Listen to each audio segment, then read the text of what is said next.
And I've appreciated the more than 40 hours of technical assistance that you and your staff at USDA have provided on that legislation. This bipartisan legislation is co-sponsored by half the members of this committee. Our legislation is focused on two main policies: price discovery and transparency in the market.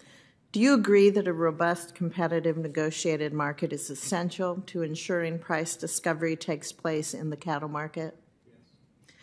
Some folks have expressed concern about this, so briefly, can you reassure us that when implementing the bill, USDA would conduct a notice and comment rulemaking and a cost-benefit analysis when setting the regional minimums as explicitly required by the legislation?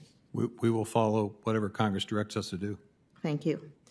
At our legislative hearing exactly 1 month ago, USDA officials testified that our bill would make the cattle markets more competitive, transparent, and fair. Do you agree with that statement?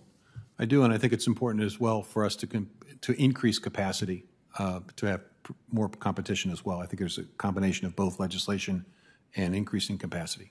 Okay, thank you. International trade is critical for my state's economy. We exported $7.1 billion in agricultural products in 2020.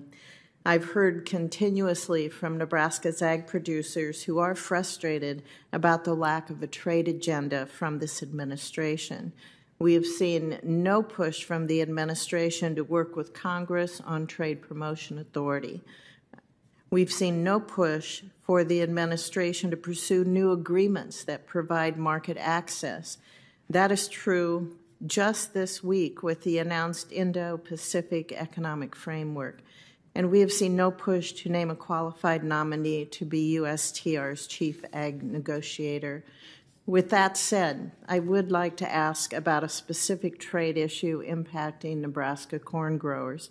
I have concern over Mexico's policy on ag biotechnology, which is set to ban biotech corn for human consumption as soon as January 2024. This policy is out of step with their commitments under USMCA. It will restrict Nebraskans' access to innovative agricultural tools and increase costs for consumers on both sides of the border, something we don't need with current out-of-control inflation. Mexico is the top export destination for Nebraska's corn. We're a top producer of white corn used in corn chips, tortillas, and other food products.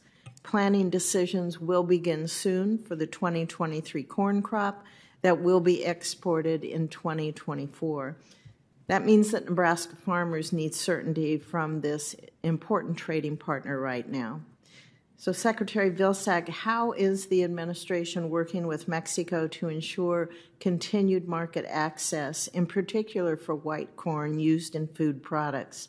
Is the administration prepared to use all relevant bilateral and multilateral policy mechanisms at its disposal, including dispute resolution, if Mexico does not make any progress in fulfilling its commitments under USMCA?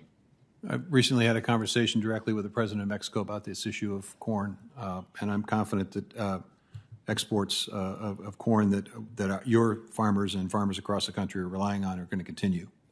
We'll continue to work with our trading partner. The fact is we've finally got potatoes across the border after 15 years, and I think we're going to continue to focus on developing a strong, confident relationship with the Mexicans, and I'm confident that that's going to result in us continuing to have very, very strong exports with Mexico.